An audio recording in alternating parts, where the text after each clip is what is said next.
Stand by studio. Silent please. Mau ngapain? Siaran, Mbak. Beda kamar. Hai, saya udah cukup lama ya nggak wawancara orang di Kamar Rosi ini. Terakhir waktu mau wawancara, saya tuh tertarik banget dengan seseorang karena saya lihat di VOA ada seorang perempuan, last name-nya Hutabarat. Terus dia jadi hakim di New Orleans. Saya bilang sama tim, aduh saya nggak mau wawancara orang lain, saya cuma mau wawancara perempuan ini. Jadi waktu tim Kamar Rosi bilang wawancara ini, saya bilang nggak mau. I just want this girl, just get me to her. Agak lama sih perempuan ini, tapi ya itulah nggak ada yang namanya sebuah proses pasti. Kalau punya keinginan kan harus ada proses. Jadi akhirnya tim Kamar Rosi ketemu nih, dapat kontaknya. Dia adalah seorang hakim di New Orleans, namanya Marissa Hutabarat. Hai Marissa. Hi, how are you? I'm good. I need to explain what I just said. Earlier, I said that it's been a while that I haven't posted my video interviewing someone because I told my team that when I saw your video in VOA, I said to my team, I want this girl. Just get me to her. I want this girl. And my team, Unita, she tried to find where you are, how to get in touch with you. It's been a while. I said, no other person besides this girl, the Batak girl. And there you are. That's me. That's you. So. Okay, tell me who you are. You are Marissa Hutabarat, but I can sense that the way you speak you're just like, you are a citizen. I am. So, as you know, my name is Marissa Hutabarat. I was born and raised in the United States. I was born in California. My family moved out to Chicago, Illinois, about 1983 or so. I was 9 months old at the time. My father went to dental school in Chicago, and that's what had us to move to Chicago. And my grandmother, who I very lovingly call my opong, she came to live with us to take care of me while my father was going to dental school and my mother was working 2 jobs to provide for us. So I was raised by the 3 of them. I have 2 younger siblings now, but at the time it was just me. My siblings are 7 and 9 years younger than I am. And I helped take care of them as I was growing up to provide, whatever help I can for my family, the way they always took care of me. So now I live in New Orleans because I came to New Orleans for law school at Loyola University. And I fell in love with this city. And I decided to serve the city to the best of my ability. And that's why I decided to run for judge. Wow. So where were you born? Glendale, California. California. Wow. But still your name is Marissa Hutabarat. Yes, ma'am.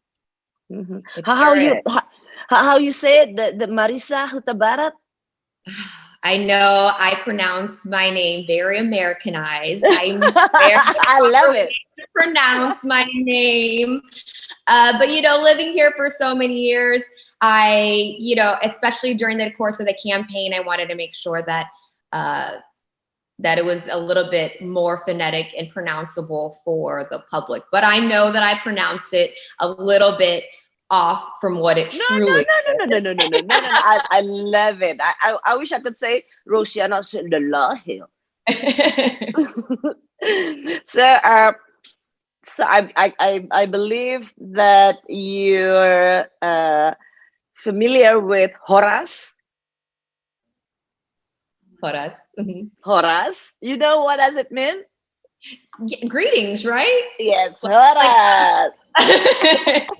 Yes, familiar. That's the one thing I may know.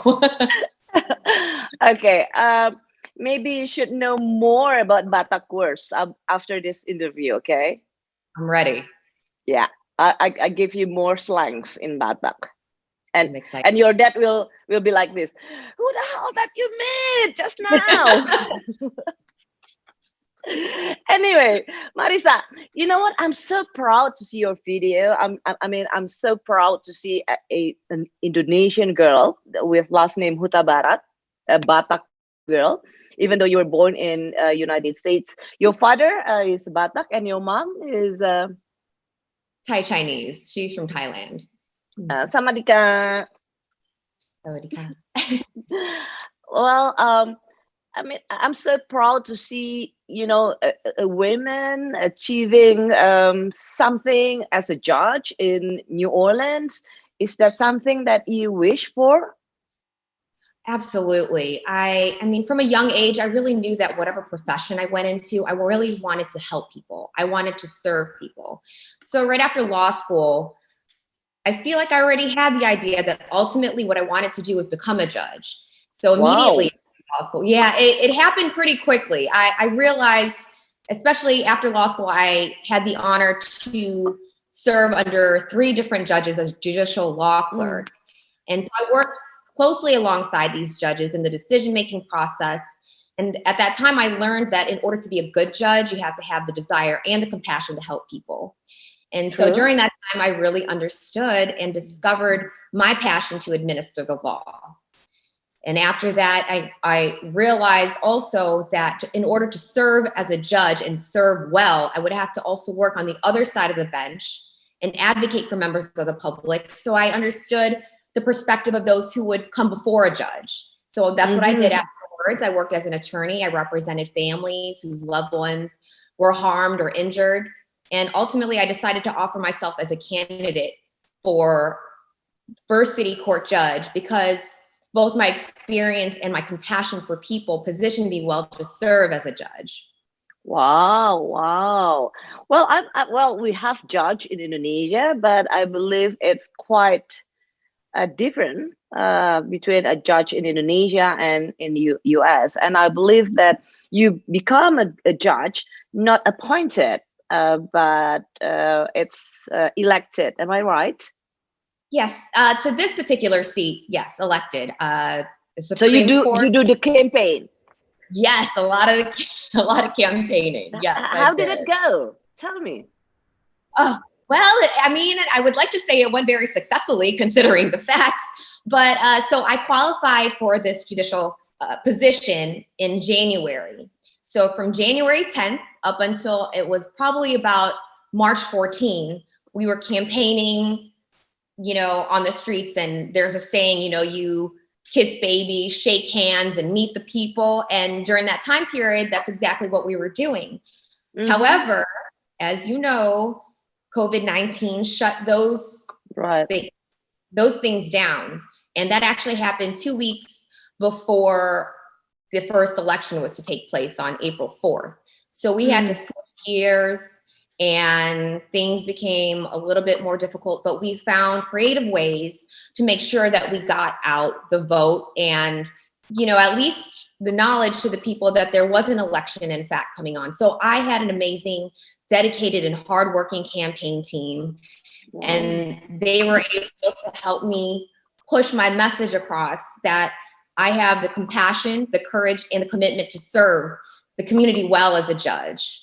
And it completely switched gears from pre-COVID until the stay-at-home order, and we were able to get the message across. And I thank very much my friends, my family, the team, and the voters of New Orleans. Wow, that's interesting, and that's amazing. I mean, well, I have no idea how the judge, would do such campaign and get the trust from the society, and you serve the society, and you got elected. What did you say to them? Like, vote for me. I'm the future Ruth, the GBR, the next RGB. Well, I made sure that the people knew. I felt as though that I have, and I made sure I expressed that I have the legal knowledge and the temperament to serve our community well as a judge. And by the legal knowledge, like I said, the opportunity to serve under 3 judges, that provided me with the institutional knowledge of the judicial system from the inside. And then working as an attorney gave me the perspective of those standing before a judge. But ultimately, I think another really strong suit of mine is my temperament. And I really pride myself on possessing an inherent nature to treat everyone from all walks of life with kindness, with compassion, and with respect. And this is a quality that has given me and continues to provide me with the ability to effectively communicate with a diverse population. And that's very important to serve the public as a judge, especially when many people who come before the court that I now sit and preside in, they represent themselves. It's oftentimes known as people's court. So, so I ran on the fact that I want to be the people's judge. I have the compassion to have people from all walks of life who come before the court feel welcomed, feel respected, and feel that their voices are being heard by a fair and impartial judge. So, are you the only female judge, or you have other female judges before you? There are actually quite a number of female judges in the court that I serve. That's a good news, though. It is. So in First City Court, all 4 judges in this particular court were all women. In the court right above me, it's called Civil District Court. I believe there are 14 out of 18 are women. I believe that number is correct. So there are many women who are judges. Wow, that's amazing. You know what? Actually, I went to New Orleans last year. I went for the New Year's Eve in New Orleans, and I think it was the mayor in New Orleans was also a woman. Yes, she is, Mayor Latoya Cantrell. Yeah. She sure is. Is she still there? She is still there. She absolutely. She is still our mayor, our Madam Mayor, and she's a wonderful, wonderful woman, and she possesses strong qualities of leadership.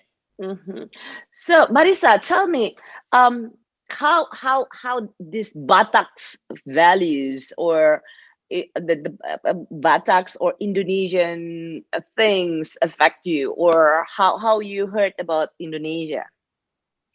So I believe one of my main cornerstones that have been in my life is how family oriented my family is. And I believe, based on who raised me, that is instilled within me because of my Batak heritage.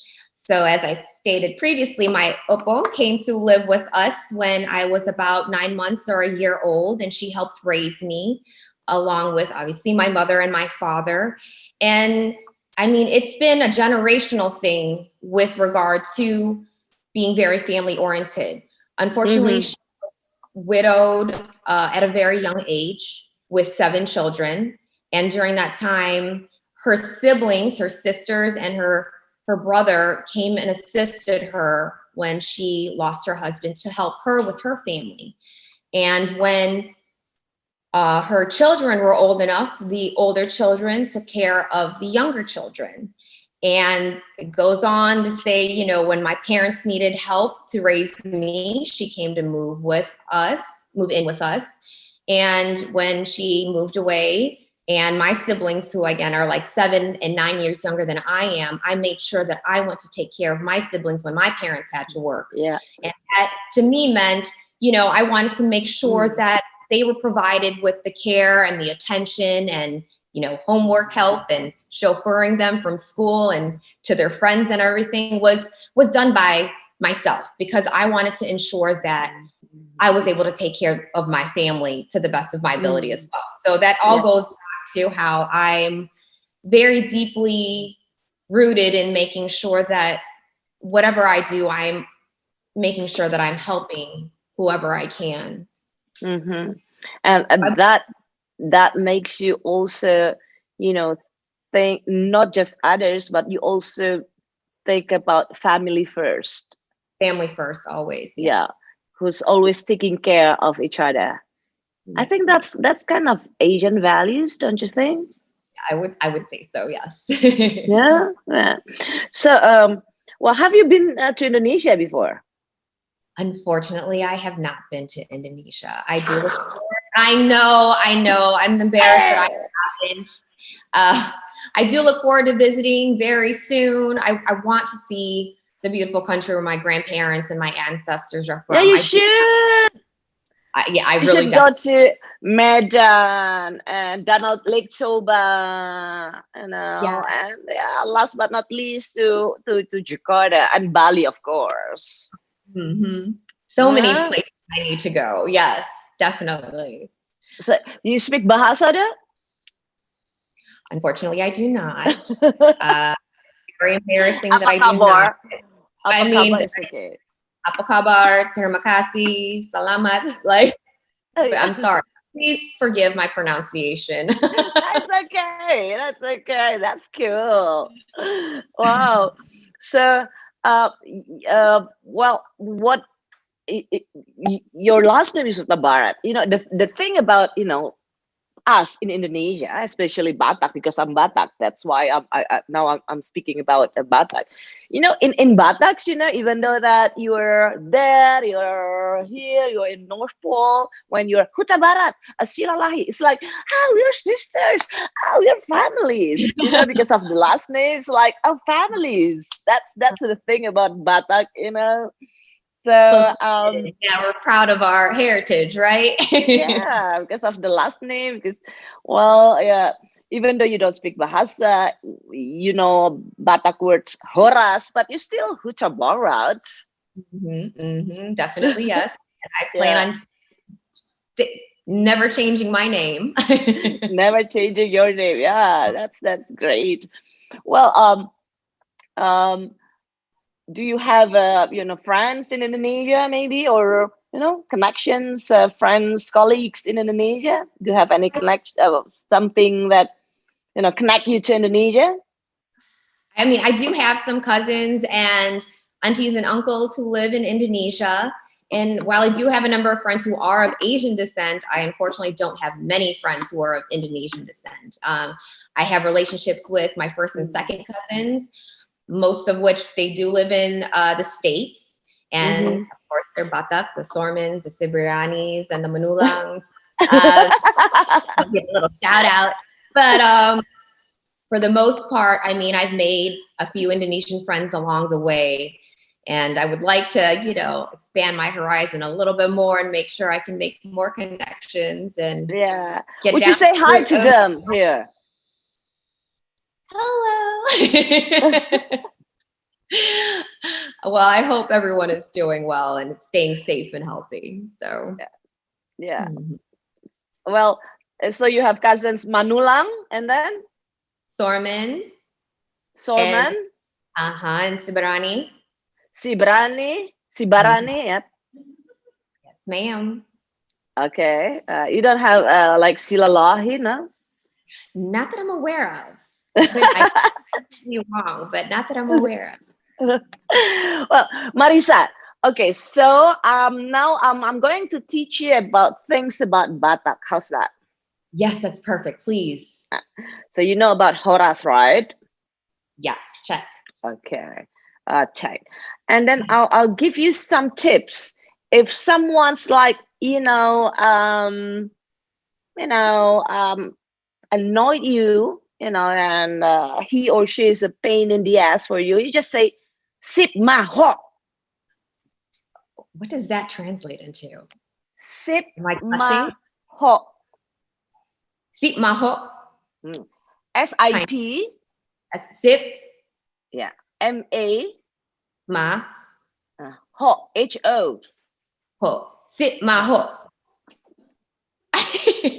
Wait, Sip so maho. I'm not cursing or anything, huh? What's the translation? No. Just You know what? expression? No, believe me, I'm such a very honest person in this world that teach you for, things that protect you from annoying people. So if you got some dose of bastard, just that annoys you, that sip maho. Sip maho. Sip maho. And then the other words. What up? Bodat. And what does that mean? Bodat? Monkey. Well, Oh. monkey.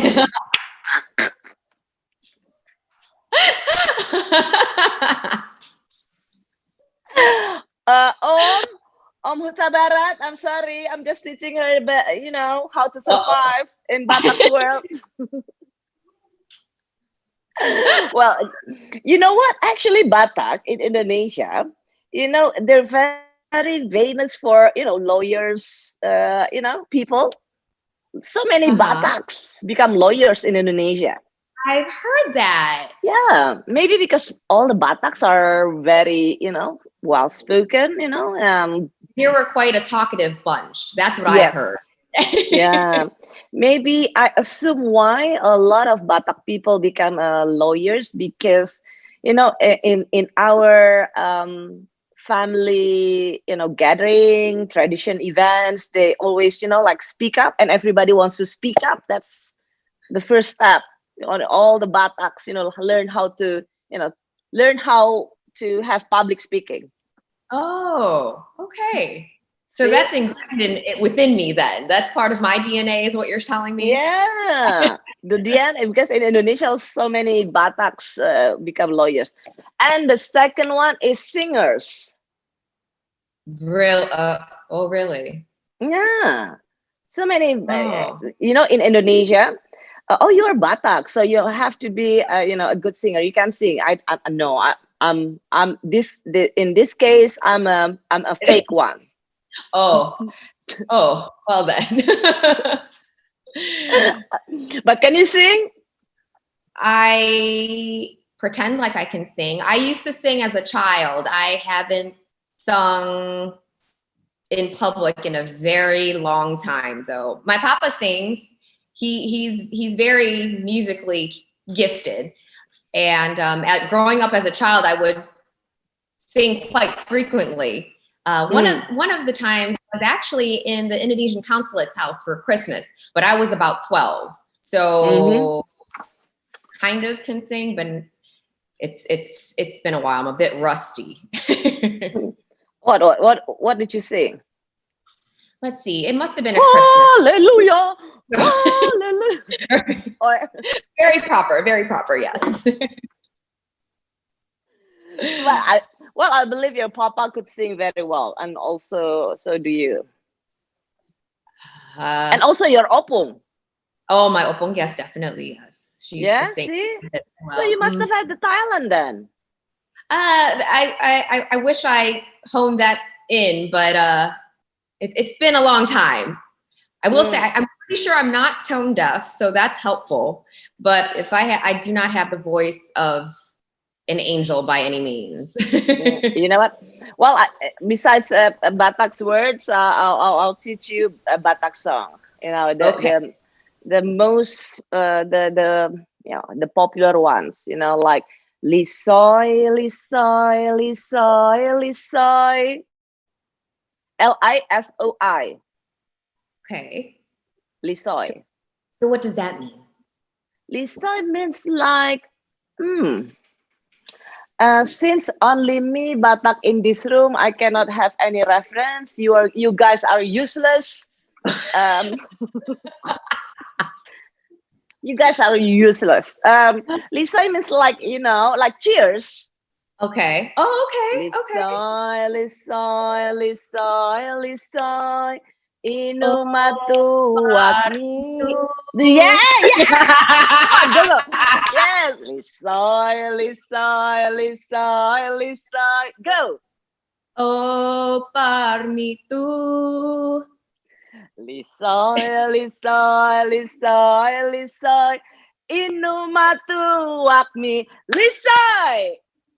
Yes. Go, girl. I'm trying. So it's like, cheers. It's a song where we are having a party. Okay. We are offering toast. It's something tuak. about here in New Orleans. That's good. Okay, I can use this song. It's very New Orleans, actually. in Bourbon Street and Jackson Square. Mm-hmm. Yeah. And then the second one. This is also one of the popular one, like Say anju mau, say anju mau, ito na lagu. You have a beautiful voice. Okay, No, come on. no. So, no. You have to repeat me. Okay. S-A-I. S-A-I. Sai. Anju. Anju. A-N-J-U. Sai Anju. Yeah. A-U. Ow. Sai Anju Ao. Yes. Say Anju. Say Anju Ma'au. Anju Ma'ao. Yes. Say Anju Ma'au. Say Anju Ma'au. Sai Anju Ma'ao. Say Anju Ma'au. Ito hasian. That's a lot. That's a lot. Say an. Sai Anju Ma'ao. Say Anju Ma'au. Ito na lagu. Yay! Wait, so what does that mean? You have to teach me everything. I need to know. Well, either you come to Jakarta or I'll visit you in New Orleans. Actually, I told you last year I went there for a New Year's Eve. It was amazing. I wish I could have known you before. Seriously, I would have brought you all the way around, and we would have gone to Cafe Du Monde and I couldn't manage to go to Cafe Dumont because of the line that's like crazy. So I'm just like that. So it's okay. I wish. Well, next time you come, I'm definitely bringing you over to Cafe Du Monde, and we can makan and hang out. yeah. Then a dansa. You know dansa? No. Dancing. Oh yes. Oh yes. I'm ready. Ready whenever you get here. Yeah. So Marissa, I'm so glad to have you. I'm so proud to know you, to see you. I wish you luck. I wish you all the best. I believe, and you know what? I'm gonna tell my nieces and all my young generation about a girl named Hutabarat, who's been chasing her dreams in the United States. And even though she's, I think she's a global citizen, because you are a US citizen, but your father was born as an Indonesian, as a Batak, yeah? And your mom is a Thai, a Chinese Thai, but you are a global citizen, but, still you have the Asian value, the Batak value, and you still keep the root, and that makes you how you are now. Yes, ma'am. It's such a pleasure to be here, and thank you so much. I'm so honored to have met you, and I can't wait for you to visit, or for me to visit with you, hopefully out in Jakarta. That would be wonderful. But either way, I truly appreciate your invitation to meet with you. Yeah. Thank you. Send my regards to Om. We call we don't call names in Indonesia or in Batak. We are not allowed to say names in Indonesia and in Batak, So we say my regards to Om Hutabarat. Uncle Hutabarat, right? Yeah, it's Uncle. Right? I told you I know a little bit. Yeah. And Tante, all, for your whole family, send my regards. Horas. Horas. Thank you, Marissa. So much for having me. Thank you. Bye. Take care. Stay safe. Thank you so much. Thank you. Stay safe.